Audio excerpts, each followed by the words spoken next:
Good morning. How we doing today? This is James Sweeney, aka SplitSuit, and welcome back to another video. In today's video, we're going to talk about blockers. And a blocker is something that is very useful to understand when you're counting combos. But if you don't know what either of these two terms are, let's start with quick definitions. A combo is how many different ways a player can make a certain hand, and then a blocker is based upon all the visible cards that we see, so board cards, our two-hole cards, whatever it is, based upon all those, how many different ways do those block a certain amount of combos from possibly existing. This is a crucial part of hand reading and being able to say, wait, how many combinations of strong hands are there really? Because with blockers in mind, sometimes that number of strong combos can be massively reduced. So we've already done a full video on counting combos pre-flop, and we've done a whole nother video on 3-betting pre-flop keeping blockers in mind. So this video is going to take a little bit more of a post-flop focus. So if we want to start, let's start by counting the combos of sets on this board. Well, we know normally there are 6 combinations of every single pocket pair, but because the king of clubs is on board, that's going to block the number of possible sets. So it takes that 6 starting combos of pocket kings down to 3. Same thing for jacks and tens and 2s, which means that if we're looking at sets on this board and only looking at possible sets, there are 12 possible combos. Now, that's of course assuming that they got to this situation with all of those combinations, right? If we raised preflop and our opponent called, and we thought that they would always 3-bet preflop with pocket kings, well, chances are their action actually blocked out them having any combinations on this board. If we didn't think that they would call a c-bet on the flop with deuces, then we don't have to worry about them having that turn set. So you have to not only think about the math of this, the blockers and the combos, but you also have to think about the actions and what does that indicate about the possible combos that could even be left in our opponent's range in the first place. Now, what if we wanted to count the number of 2-pair combinations? Well, 2-pair combinations are actually quite simple. You multiply the number of unseen cards of the one by the unseen of the other. Well, that probably sounds a little confusing, so let's actually give a clear example. Let's say we want to figure out how many combinations of king-jack our opponent could possibly have. Well, there are 3 unseen kings left in the deck, right? The king of hearts, king of diamonds, king of spades, and there are also 3 unseen jacks of those same exact suits. So 3 times 3 equals 9. Very simple. Now, what if we thought our opponent would only have king-jack suited preflop? Well, we know that the king of clubs is spoken for, the jack of clubs is spoken for, which means the only way they can make king-jack suited is king-jack of diamonds, king-jack of hearts, king-jack of spades. So we're right back to 3 combinations of king-jack suited specifically.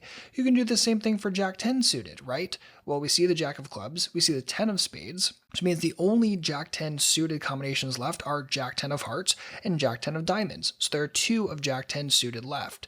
So that allows us to very quickly see that based upon the exact board texture that we have, the number of really monster combos of 2-pair and sets and all those kind of things can get massively reduced very quickly, especially when you think that they only got to that point with the suited variant of that hand. We can also do this exact same thing with something like 1-pair. So let's say we want to calculate how many different ways our opponent could have ace-king here for whatever reason, right? If we look at preflop, they can have 16 possible combos of ace-king as a starting hand. Well, being that we know that the king of clubs is spoken for, we have 4 unseen aces times 3 unseen kings, drops us right down to 12 possible combos of ace-king. Now, again, let's do the suited variant only. Let's say they only could have ace-king suited preflop for whatever reason. Well, we see the king of clubs, which means the only way they can make ace-king suited is going to be ace-king of diamonds, ace-king of hearts, ace-king of spades. So we're down to 3 of only ace-king suited.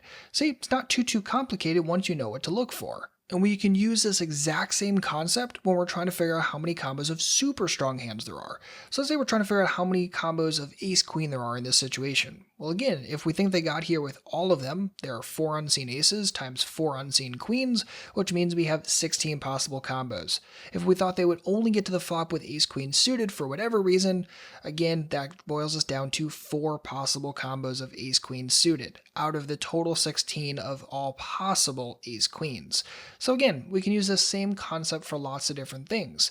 But going a little bit further, what about flush draws, right? A lot of people will panic as soon as a flush draw fills But should they really do that keeping blockers and actual combos in mind? Well, we can still count combos and we can still keep blockers in mind, right? Based upon this exact board with the king of clubs and the jack of clubs being spoken for, it is impossible for our opponent to have ace king of clubs or king jack of clubs or ace jack of clubs or queen jack of clubs or any of those kind of hands because those specific cards are being blocked out given the cards that we can see. So in this exact situation, think about the ways that they could realistically show up with flush draws here, right? If they had something like ace queen of clubs or ace 10 of clubs or queen 10 of clubs, are they more likely to raise the flop or just call it? And then if you think that they're more likely to raise that, so again, blocking out possible combos based upon their actions, that really leaves them with only a couple like suited connectors that could possibly get here. And again, would they have gotten here with 10-9 of clubs or would they have raised the flop?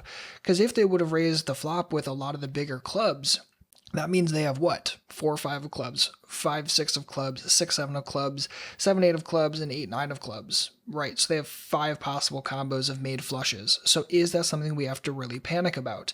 A lot of people will panic about flush draws filling when really if you think about combos and you think about the blockers and you think about the actions that they realistically took, you may actually be able to give them a very, very reduced amount of combos of that possible flush, in which case you don't have to panic anywhere near as much. So far, we've just been talking about using the board cards to figure out combos based upon the blockers of those specific cards, but we can also and should be using our own actual whole cards when we have that information.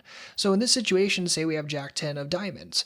Well, if we try to figure out how many combos of King Jack suited our opponent could have, again, the King of clubs is spoken for, the Jack of clubs is spoken for, and now the Jack of diamonds is spoken for, being that we hold it. So we're in a situation where they can make King Jack suited with King Jack of hearts, King Jack of spades, and that's it, right? So we notice that we've even further reduced the possible combos of that kind of hand. Same thing with Jack 10 suited. Now there's only one possible combo with Jack 10 of hearts specifically. And if we were trying to figure out just King Jack in general for our opponents, say suited and unsuited, we see one king, so there's 3 unseen kings. There are 2 unseen jacks, 3 times 2 equals 6, and there we go for all possible King Jack combos.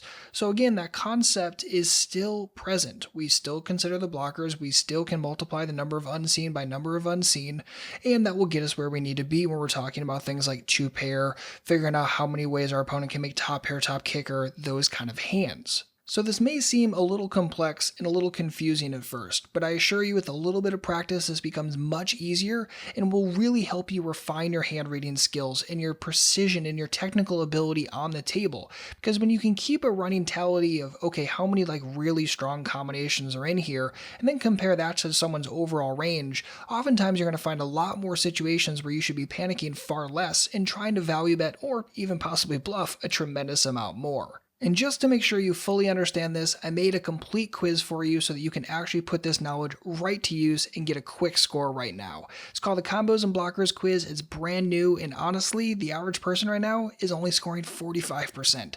But I think if you learned what you needed to from this video, you'll be able to ace it in just a couple of minutes.